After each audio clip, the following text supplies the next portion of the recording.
ಆತ್ಮೀಯ ಬಂಧುಗಳೇ, ಮಹಾಭಾರತ ದ್ರೋಣ ಪರ್ವ. ಇದರಿಂದ ಅರ್ಜುನನ ಸ್ವಪ್ನ, ಯುಧಿಷ್ಠಿರನಿಗೆ ಶ್ರೀಕೃಷ್ಣನ ಆಶ್ವಾಸನೆ ಮತ್ತೆ ಎಲ್ಲರೂ ಯುದ್ಧಕ್ಕಾಗಿ ಹೊರಡುವುದು, ಈ ವಿಚಾರದ ಬಗ್ಗೆ ನಾವು ತಿಳ್ಕೊಳ್ತಾ ಇದ್ವಿ. ಹೋದ ಭಾಗದಲ್ಲಿ ಕೃಷ್ಣ ಮತ್ತೆ ಸಭಾಸದರೆಲ್ಲ ಬಂದ ಮೇಲೆ ಯುಧಿಷ್ಠಿರ ಕೃಷ್ಣನಿಗೆ ಕೇಳ್ಕೊಳ್ತಾನೆ, ನಿನಗೆ ನಾವು ಶರಣಾಗತಿಯಾಗಿದ್ದೀವಿ, ನೀವೇ ನಮಗೆ ಸಹಾಯ ಮಾಡಬೇಕು, ಯಾವಾಗಲೂ ನಮ್ಮ ಮನಸ್ಸು ನಿಮ್ಮಲ್ಲೇ ಇರಬೇಕು, ಆ ರೀತಿ ನೀವೇ ನಮಗೆ ಕೃಪೆ ಮಾಡಬೇಕು, ಮತ್ತೆ ಅರ್ಜುನ ಏನು ಪ್ರತಿಜ್ಞೆ ಮಾಡಿದಾನೋ ಅದು ನಿಜವಾಗಬೇಕು ಅಂತ ಕೇಳ್ಕೊಂಡಾಗ ಕೃಷ್ಣ, ಅದೆಲ್ಲ ಆಗತ್ತೆ, ನೀನೇನು ಯೋಚನೆ ಮಾಡಬೇಡ, ನಿನ್ನ ತಮ್ಮ ತುಂಬಾ ಬಲಶಾಲಿ, ಅವನಿಗೆ ನಾನು ಕೂಡ ಸಹಾಯ ಮಾಡ್ತೀನಿ, ಸೊ ಅವನನ್ನ ಕೊಂದೇ ನಿನ್ನ ಮುಂದೆ ಬಂದು ಉಪಸ್ಥಿತನಾಗ್ತಾನೆ, ನೀನು ಶೋಕ ಮತ್ತೆ ಚಿಂತೆಯನ್ನ ಬಿಟ್ಟುಬಿಡು ಅಂತನ್ಬಿಟ್ಟು ಹೇಳ್ತಾನೆ.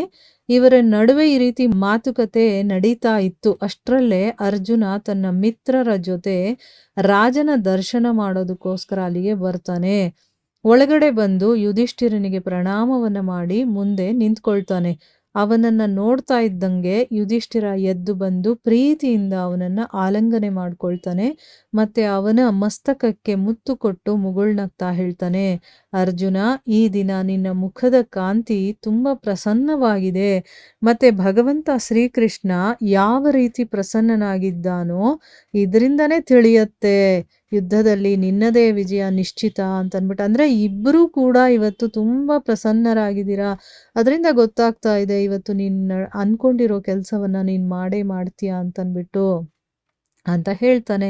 ಆಗ ಅರ್ಜುನ ಹೇಳ್ತಾನೆ, ಅಣ್ಣ, ರಾತ್ರಿಯಲ್ಲಿ ನಾನು ಕೇಶವನ ಕೃಪೆಯಿಂದ ಒಂದು ಮಹಾ ಆಶ್ಚರ್ಯಜನಕವಾದಂತಹ ಕನಸನ್ನ ನೋಡಿದೆ ನಾನು ಅಂತ ಹೇಳಿ ಅರ್ಜುನ ತನ್ನ ಹಿತೈಷಿಗಳ ಆಶ್ವಾಸನೆಗಾಗಿ, ಅಂದ್ರೆ ಅವ್ರಿಗೆಲ್ಲ ಸ್ವಲ್ಪ ಧೈರ್ಯ ಬರಬೇಕಲ್ಲ, ಅದಕ್ಕೋಸ್ಕರ ಅವನು ಎಲ್ಲ ವೃತ್ತಾಂತವನ್ನು ಹೇಳ್ತಾನೆ.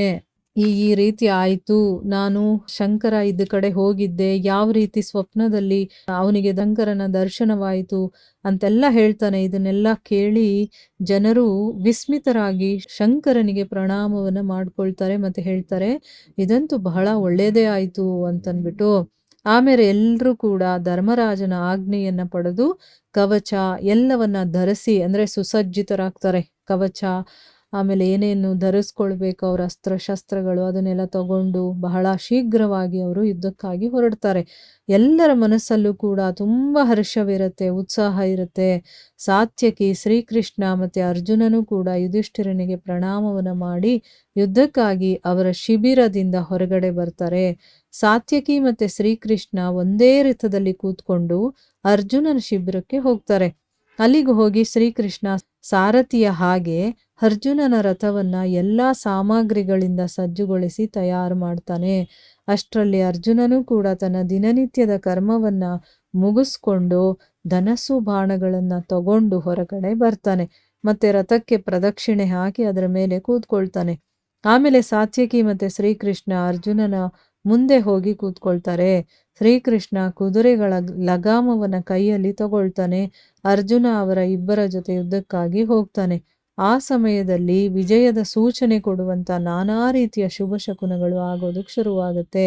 ಕೌರವರ ಸೈನ್ಯದಲ್ಲಿ ಅಪಶಕುನಗಳಾಗುತ್ತೆ. ಅಂದ್ರೆ ಇಲ್ಲಿ ಇವರಿಗೆ ಶುಭ ಶಕುನಗಳಾದ್ರೆ ಕೌರವರಿಗೆ ಅಪಶಕುನಗಳಾಗ್ತಾ ಇದೆ.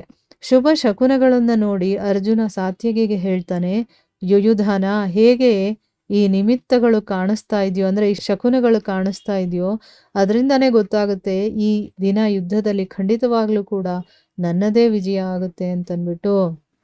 ಆದ್ರಿಂದ ಈಗ ನಾನು ಎಲ್ಲಿ ಹೋಗ್ತೀನಿ ಅಂತಂದ್ರೆ, ಎಲ್ಲಿ ಜಯದ್ರಥ ನನ್ನ ಪರಾಕ್ರಮದ ಪ್ರತೀಕ್ಷೆಯನ್ನ ಮಾಡ್ತಾ ಇದ್ದಾನೋ ಅಲ್ಲಿಗೆ ನಾನು ಮೊದಲು ಹೋಗ್ತೀನಿ. ಈ ಸಮಯದಲ್ಲಿ ರಾಜ ಯುಧಿಷ್ಠಿರನ ರಕ್ಷಣೆಯ ಭಾರವು ನಿನ್ನ ಮೇಲಿದೆ. ಅಂದ್ರೆ ಈಗ ನಾವಿರೋದಿಲ್ಲ ಅಲ್ವಾ ಇಲ್ಲಿ, ಅದಕ್ಕೆ ಯುಧಿಷ್ಠಿರನನ್ನ ನೋಡ್ಕೊಳ್ಳೋ ಭಾರ ನಿಂದು. ಈ ಜಗತ್ತಿನಲ್ಲಿ ನಿನ್ನನ್ನ ಯುದ್ಧದಲ್ಲಿ ಸೋಲಿಸುವಂತ ವೀರರು ಕೂಡ ಯಾರು ಇಲ್ಲ. ನೀನು ಸಾಕ್ಷಾತ್ ಶ್ರೀಕೃಷ್ಣನ ಹಾಗೇ ಇದೆಯಾ, ನಿನ್ನ ಮೇಲೆ ಮತ್ತೆ ಪ್ರದ್ಯುಮ್ನನ ಮೇಲೆ ನನಗೆ ಹೆಚ್ಚು ಭರವಸೆ ಇದೆ ಅಂತನ್ಬಿಟ್ಟು ಅವರಿಬ್ಬರ ಮೇಲೆ ಅವನಿಗಿರುವಂತ ಒಂದು ನಂಬಿಕೆ ಇದೆಯಲ್ಲ, ಅದನ್ನ ಹೇಳ್ತಾ ಇದ್ದಾನೆ. ನನ್ನ ಚಿಂತೆಯನ್ನ ಬಿಟ್ಟು ಎಲ್ಲಾ ಕಡೆಗಳಿಂದಲೂ ಕೂಡ ರಾಜನ ರಕ್ಷಣೆಯಲ್ಲೇ ಇರು. ಅಂದ್ರೆ ನಾನು ಹೋಗ್ಬಿಟ್ಟಿದ್ದೀನಿ ಅಂತ ನನ್ ಚಿಂತೆ ಮಾಡಬೇಡ ನೀನು. ಈಗ ನಿನಗೆ ಜವಾಬ್ದಾರಿಯನ್ನ ನಾನು ಕೊಡ್ತಾ ಇದ್ದೀನಿ, ಯುಧಿಷ್ಠಿರನನ್ನ ನೋಡ್ಕೊಳ್ಳುವಂತ ಒಂದು ಕೆಲಸ ನಿಂದು, ಅದಕ್ಕೋಸ್ಕರ ಅವರ ರಕ್ಷಣೆಯಲ್ಲೇ ನೀನಿರಬೇಕು. ಎಲ್ಲಿ ಭಗವಂತ ವಾಸುದೇವ ಇದ್ದಾನೋ ಮತ್ತೆ ಎಲ್ಲಿ ನಾನಿದ್ದೀನೋ ಅಲ್ಲಿ ಯಾವುದೇ ವಿಪತ್ತಿನ ಸಂಭವ ಅನ್ನೋದು ಇರೋದಿಲ್ಲ ಅಂತ ಹೇಳ್ತಾನೆ. ಅರ್ಜುನ ಈ ರೀತಿ ಹೇಳಿದ ಮೇಲೆ ಸಾತ್ಯಕಿ ಆಯ್ತು ಒಳ್ಳೇದು ಅಂತ ಹೇಳಿ ಎಲ್ಲಿ ರಾಜ ಯುಧಿಷ್ಠಿರ ಇರ್ತಾನೋ ಅಲ್ಲಿಗೆ ಅವನು ಹೊರಟೋದ. ಅಂದ್ರೆ ಈಗ ಅರ್ಜುನ ಇಲ್ವಲ್ಲ, ಸೊ ಅದಕ್ಕೆ ಯುಧಿಷ್ಠಿರನನ್ನ ನೋಡ್ಕೊಳ್ಳುವಂತ ಜವಾಬ್ದಾರಿ ಸಾತ್ಯಕಿಗೆ ಬರುತ್ತಲ್ಲ, ಅದಕ್ಕೋಸ್ಕರ ಅವನು ಹೇಳಿದ ಮೇಲೆ ಆಯ್ತು ಅಂತ ಹೇಳಿ ಅವನು ಎಲ್ಲಿ ಯುಧಿಷ್ಠಿರ ಇದ್ನೋ ಅಲ್ಲಿಗೆ ಅವನ ರಕ್ಷಣೆಗೋಸ್ಕರ ಹೊರಟೋಗ್ತಾನೆ. ಇಲ್ಲಿಗೆ ನಾವು ನಿಲ್ಸೋಣ. ಹರೇ ಕೃಷ್ಣ.